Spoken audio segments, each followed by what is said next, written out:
4 months later, I have realized that the best step to take when you're trying to move forward in life is to accept that sometimes you have to let go of the life we expected para magkaroon ng pagsimula kung anong buhay ang binigay sa atin. Hawak-hawak ko ang umbok kong tiyan habang nakadunga ko sa may veranda ng aking kwarto. Kakatapos ko lang kausapin si Dr. Amelia. May mga konting advice pa siya sa akin dahil kabuwanan ko na ngayon. I am so excited for my upcoming baby boy. Halos di na ako makapaghintay na makita siya. Saan kaya siya nagmana? I giggled while caressing my swollen tummy. 7 months ago, inurong ko ng kaso laban sa ama ng anak ko, pero wala na ako impormasyon sa kanya simula noon. Hindi ko alam kung tuloy na siyang lumaya at nagsimula ulit ng bagong buhay, pero parang tinutusok ang puso ko. Yung pakiramdam na lumaya na siya pero hindi man lang niya ako hinanap. Suddenly, tears skipped from my eyes. Bakit ganon? Akala ko ba ako lang kailangan niya sa buhay niya? Kung babasihan ko matatamis niyang salita no ay parang ganon nga ang ibig niyang sabihin. He can't live without me. Pero sa tingin ko'y mamumuti lang ang mata ko kakahintay sa kanya. It's been a month but he never tried to reach to me. Mahinhin kong hinigop ang tiyan ko. Mahal na mahal kita, anak. Aalagaan kita at mamahalin hanggat nabubuhay ako. Bulong ko pa sa tiyan ko. Simula nang malaman ko ang gender niya ay mas lalo ko na-excite. He is a boy and I named him Aldrin Dre Lim. Inango ko rin sa pangalan ni Marcos. Di lang ako excited pati ang papa ko at mga kuya ko. Masaya ako dahil tanggap nila ang nangyari sa akin. Masaya ako na hindi nila ako iniwan. Lagi sila nandyan para sa akin at sa magiging anak ko. Papa, ano naman po yan? Gulat kong tanong sa papa ko. Nagpanic buying na naman yata ang papa ko eh. Naabutan ko siyang inaayos sa mga binilayang gamit sa apo niya kasama si Manang Esther at Tia. Nako, 6 months pa lang pinagbubuntis ko eh. Halos kinumpleto na ni papa ang kagamitan ng magiging apo niya. Anak, para to lahat sa apo ko. Kulang pa nga ito eh. Bibili pa ako ng bisikleta niya at motorbike. Hindi ako pinansin at pinagpatuloy na lamang pag-ayos ng damit, laruan at diapers. Alam mo na ang papa mo, iha. Kung makapamili itong si Ibarra, panic buying eh. Kala mo naman mauubusan. Pailing-iling pang hirit ni Manang sa usapan. Nako Esther, hintayin mo magkaapo at baka mas malala pa kayo sa akin ni Jose. Singhal niya kay Manang. Paglingon ko kay Tia na mumula ng mukha niya. She is cute when she's blushing. Natawa na lamang ako. Excited lang si Tito Ate Megan. Nahihiyari na sabi ni Tia. Binalingan siya ni Papa. Excited lang si Tito Ate Megan. Nahihiyaring sabi ni Tia. Binalingan siya ni Papa. Kaya ikaw, Tatiana Sofia ha? Magtapos ka muna bago mag-asawa. Paalala niya kay Tia. Sabay kaming tumawa ni Manang pero sa Tia ay parang nasunog ang mukha sa pamumula nito. Tito naman eh. Sabay hawak pa sa magkabilang pisngi. At di end nagkatawanan na lamang kami. Pagsapit ng hapunan sabay-sabay na kaming kumain. Hindi na rin iba sa amin ang pamilya ni Manang Esther. Sa katunayan para na sila magkapatid ng papa ko. Alam mo Jose, hindi na ako makapaghintay na may batang tumatakbo rito sa mansyon. Masayang sabi ni Papa kay Mang Jose. Ako din naman, Ibarra. Sigurado ako magiging makuling ng bahay araw-araw. Oo naman, tapos tatawagin na tayong lolo. Naku, sobrang saya ko. Habang nagkukwentuhan ay sila ay nagsimula na ding magpalit si Manang Esther. Kami naman ni Tia ay kumakain pa ng ice cream. Craving ko yan hanggang ngayon, kaya naman sinabayan na rin ako ni Tia. Nang tumayo ako para pigilan at ligpitin ang bowl na ginamit ko, ay bigla ako namilipit sa sakit. Manganak na yata ako. Napangawi ako at napansin iyon. Ni Manang, Iha okay ka lang ba? Lumapit ito sa akin. Naramdaman ko naman, hinawakan ako ni Tia sa braso. Napahawak ako sa umihilab kong tiyan. I think, manganak na ata ako, Manang. Lumapit din si Papa at si Mang Jose. Ibarra, kailangan na natin siyang dalhin sa ospital bago pa bumutok ang panubigan niya. Nagpanik na si Manong. Hold on anak, dadalhin na kita sa ospital. Jose, ihanda mo ng sasakyan. Hinawakan nila ako at inalalayan pababa. Nakakapaglakad naman ako eh, pero medyo masakit ng tiyan ko. Nang marating namin ang sasakyan, dahan-dahan nila akong pinaupo sa likod. Inalalayan naman ako ni Manang at Papa, habang si Mang Jose ang nagmamaneho.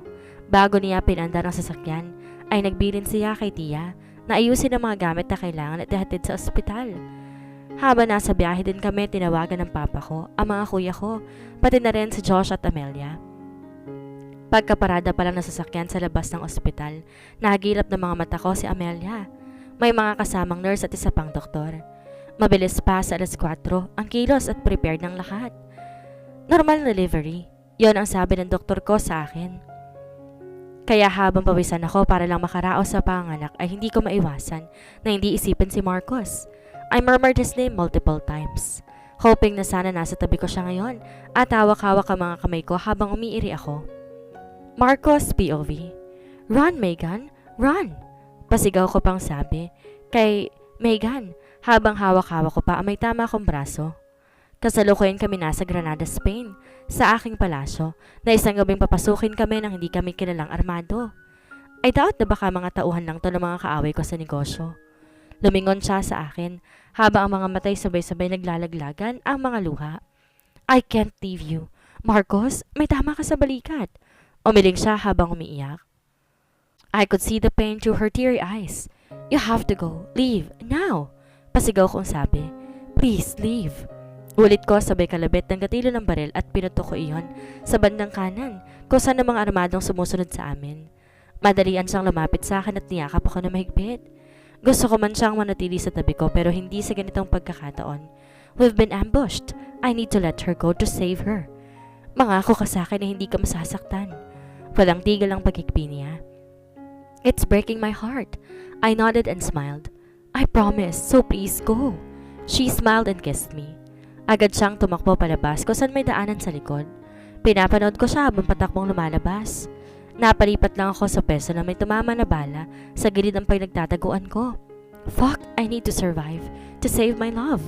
Bala ko ring iputok ang baril pabalik na makarinig ako ng isang putok sa labas. Napapalingon ako sa gawin ni Megan. I shut my eyes. Hawak-hawak niya ang dibdib na may tama ng bala habang nakatingin sa akin. She even smiled at me habang dahan-dahan na nagpapaupo. Para akong tinapunan ng bomba at inipit ng langit at lupa na makita ang pinakamamahal kong babae na duguan sa harapan ko. Wala akong kakayahan para protektahan siya. Hindi ko siya naipaglaban sa mga armadong sumulong sa amin. No! Umaagos ang luha ko habang nilalapitan ang mahal kong nakandusay sa sahig. Malapit ko na siyang marating nang tamaan ako ng bala sa binti. Napadapa ako sa sementong sahig, pilit na inabot ang kamay ng babaeng mahal ko. Isa lang ang nasa isip ko ngayon. We will die together. Nang matagumpay akong maabot ang kaliwang kamay niya, nawalan na ako ng malay. No! Hingal na hingal ako napabangon sa takot, sabay hawak sa aking dibdib. I rubbed my face with my palms. It was just a dream. Shit. Fucking dream. I woke up panting and gasping for air. It was just a dream. Napahilamos ako ng mukha at tuloy ang nagising. Kasalukuyan pa ako nasa kulungan. 8 months ago na. Panaginip lamang pala. Na makita ko si Megan na duguan sa sahig habang pilit kong inaabot ang mga kamay niya. For the first time tumulo ang mga luha ko. How I miss my baby. Hindi ko pa nasasabi sa kanya kung gaano ko siya kamahal. I was about to confess that time pero sadyang mapaglaro ang tadhana. Hindi pa siguro tamang panahon para sa amin. I cursed many times. Hanggang ngayon hinahanting pa rin ako ng nangyayari noon. Hindi ko nakakalimutan ang mukha niyang luhaan. Sinundan niya ako ng tingin habang hinihila ako ng mga pulis palabas. It was my nightmare. I really miss her. I want to hug her tightly, kiss her endlessly, and make love with her all night long. Isang buwan na lang ako sa kulungan nung makareceive ako ng summons galing sa kanila na iniurong na nila ang demanda laban sa akin. Sobra akong excited na sundan siya sa Pilipinas para humingi ng tawad at sabihin kung gaano ko siya kamahal. But that bitch Alana was a big threat for me. Nakipag-negotiation siya sa mga kalaban ko sa negosyo para i-blackmail ako tungkol sa pinapatayo kong condominium sa London. It was a collapse. Sinampihan ako ng kaso kaya nandito pa rin ako para pagbayaran iyon. And it's breaking my heart more. Nang malaman ni Diana nakulong ako, dinalaw nila ako ni Uncle Rowan. But all I can do is to comfort her. Sinabi ko lang na dapat kong pagbayaran ang pagkidnap ko kay Megan. Pinagdapat ko na rin sa kanyang lahat. It was all my intention na hindi ko totoong girlfriend si Megan. I kidnapped her hanggang ang plano nilang sampahan ako ng kaso. Hindi naging madali ang buhay ko sa kulungan. Pero kahit papaano nakatulong naman ako sa mga kapwa ko nakakulong. Nakapagpatayo ako sa loob ng foundation charity. Unti-unti ko na rin naintindihan ang buhay na hindi lang nasusukat ang kapangyarihan lahat sa yaman at hindi kung sino ka at paano ka makibagay sa kapwa mo tao. I am on the hunt for who I've not become. To change is the only constant in life, and courage is the power to let go of all the past. Because the last chapter of your life, it has not been written yet. You hold the pen and write the story you want to read in the end. 5 years later. Aldrin, baby, be careful. Habol ko sa 4 na taong gulang kong anak. Tumatakbo siya sa pasilyo pababa ng hagdan. Simula nang masilip niya sa may veranda, ang sasakyan ni John ay agad na itong tumakbo palabas sa kwarto. He loves his ninong John. Palagi kaming dinadalo ni John dito sa asyenda. Kahit magkasama sila na Diana, tinupad niya ang pangako sa akin na walang sasabing impormasyon sa asawa niya. Ayoko na rin makarating kay Marcos na nagkaanak kami. He is late for many years. Hindi rin niya ako hinanap. Balita ko nga in-enjoy niyang sarili sa pag-travel sa iba't ibang bansa. I quit my job too. Gusto ko mag-focus na lang muna sa pag-aalaga ng anak ko. I have been thinking na pag pumasok na siya sa grade 1, saka na lang ako babalik sa trabaho ulit. But John needs me as his personal law again. Kaya hindi ko na yun matatanggihan pa. Di naman ako full-time sa trabaho, naiintindihan pa rin niya na may anak akong naghihintay sa akin. Kaya tinanggap ko ang alok niya. Hindi madali ang pagpapalaki ko sa anak ko pero sa turo ng pamilya ko na kaya ko maging single mom. Naging madali din sa akin ang hindi niya pagtanong tungkol sa tatay niya. Pero kung sakali mang itanong niya iyon sa akin, hindi ako magdadalawang isip sabihin ang totoo. Ninong, Ninong! Tumakbo na ito kay John at niyakap. Napapailing na lang ang papa ko habang nakaupo sa sofa. At pinagmamasa ng apo. I miss you, baby boy. Ganting yakap ni John. Lumuhod pa ito sa kanya para mapantayan. I miss you po, Ninong. Good boy ka ba lately, ha? Sabay hipo sa ulo ni Aldrin. Opo, hindi na po ako makulit. Napangiti ako sa sinabi ng anak ko. Bilin kasi ni John wag siyang pasawa at lagi makinig sa akin. Dahil good boy ka, marami akong pasalubong sa'yo. Kasabay namin ang pagpasok si Manong Jose na may mga bitbit na laruan. Masyado niya yatang inispoil tong anak ko. Yehey! Sabay taas pa ng kamay. Ito na ang mga laruan mo. John hands all of the toys to my son. Thank you po, Ninong. I love you po. John caressing his rosy cheeks. Magpapasalamat din si Aldrin kay Mang Jose. Para nakalimutan na ako ng anak ko sa sobrang tuwa dahil may mga bago na naman siyang laruan. Halos puno na nga ang playroom niya. Umupo ako sa tabi ni Papa. Niyaya ko ring maupo si John sa sofa ko san paharap sa amin ng Papa ko. Dinalhan din kami ni Manang ng juice. Kamusta po, Tito? Palimula ni John. Naibalita ko sa kanya na minsan nang inatake ng rayuma si Papa. Bumuntong hininga ang Papa ko. Sumulyap din ako kay Aldrin na nakaupo na ito sa carpeted floor habang nilalaro ng mga cars niya. Okay naman ako, iho. Kayang-kaya ko pang sumipa. Mayabang pa niyang sagot. Nagkatinginan kami ni John at sabay na tumawa. Napangiti naman si Papa. Noong nakaraan nga pa, halos hindi ka na makalakad eh. Nakangiti kong sabi sa kanya at sabay baling. Sumimsim si John ang juice niya habang nangingiti. Anak, tumatanda na ako. Sagot niya sa amin. Kulang lang siguro sa exercise, Tito. Baka gusto niyo pa mag-enroll ng boxing. Biro sa kanya ni John. Aba, gusto ko yan, iho. Ganting biro niya. Tuloy ang biroan nila ni John na maalala kong sadya niya. He has important thing to say kaya siya pumunta ngayon. I cleared my throat para maagaw ang atensyon nila. Ano nga parang importante sasabihin mo sa akin? Panimula akong tanong. Naging seryoso ang mukha nito. Tumingin din si Papa sa kanya. Sa tingin ko'y naghihintay rin na isasagot ni John. Tumingin muna siya kay Papa na para bang alangan ko sasabihin niyang nais. Kumunot ang noo ko. Hey, ano na ba kasi yun? Sabihin mo na parang di ka pa komportable dito si Papa eh. Nakangiti kong biro. Tinignan niya ako ng diretso. Kinabahan ako kahit hindi pa niya naisasawalat ang nais. He's back, he whispered. Huminto sa pagsasalita at tinignan si Aldrin na hanggang ngayon naglalaro. Marcos is back, Megan. Nalaglag ang mga balikat ko pagkarinig pa lamang ng pangalan niya. I've been missing him the whole time, lalo na kapag nakikita kong anak kong kamukhang kamukha niya. Galit ako dahil ni minsan di niya sinubukang hanapin ako, pero ang traidor kong puso ay excited pagkarinig pa lang ng pangalan niya. Bullshit, Megan? For good na ba yan? Doon pa ako na makabawi na magsalita si Papa. Napaangat ako ng tingin kay Papa. Yes, for good. Yun ang balita sa akin ni Diana. Anyway, sinundungan namin siya sa airport kahapon. He changed a lot, he commented. Binalingan din ang tingin si Aldrin. Hindi tuloy ako makapagsalita. Bigla ako nawala ng sasabihin. Parang gusto kong umakyat lang sa kwarto at umiyak ng umiyak. Maraming beses ko nang pinagdarasal na sana dumating siya at hanapin ako. Pero lagi akong bigo. I feel a bit sorry for myself. Aaminin ko mahal ko na siya. Napatunayan ko yun na magkahiwalay na kami. And I miss him all the past years. Gumisi si Papa at sumandal sa sofa na para bang isang hari. Wag lang siyang magkamaling pumunta dito. Kung di, dadaan muna mga kamao ko sa mukha niya bago niya makilala ang apo ko. Sabay sulyap kay Aldrin. Buti na lang nalilibang pa sa paglalaro ang anak ko. Papa? Mahina akong sabi sabay baling sa kanya. Sound of warming at baka marinig ng anak ko. Aldrin is a smart boy. Hindi nakakalimutan ng mga narinig na usapan.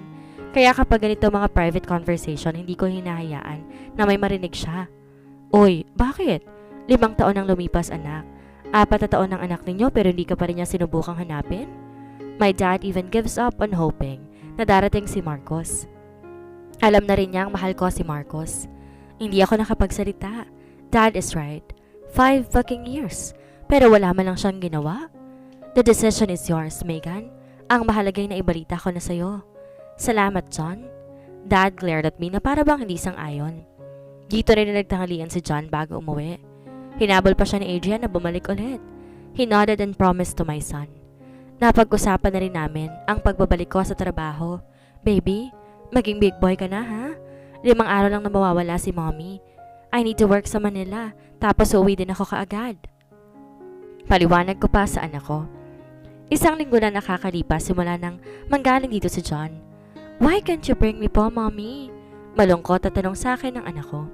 I bit my lower lip. Nalulungkot din ako. For the first time, maiiwan ko siya.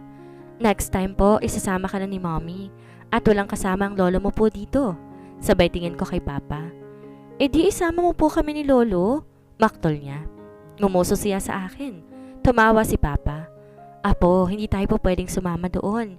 Kasi may importanteng trabaho si mommy mo. Pero babalik din siya sa linggo. Paliwanag ni Papa.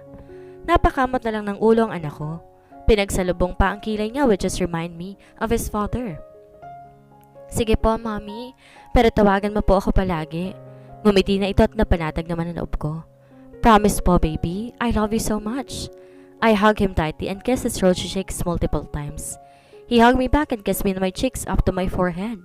I love you too, mommy. Niyakap ko siya ulit na mahigpit. Oh, I miss my son already. It's gonna be hard for me to sleep at night without him. I hug my dad too. Madami din akong biling kay Manang.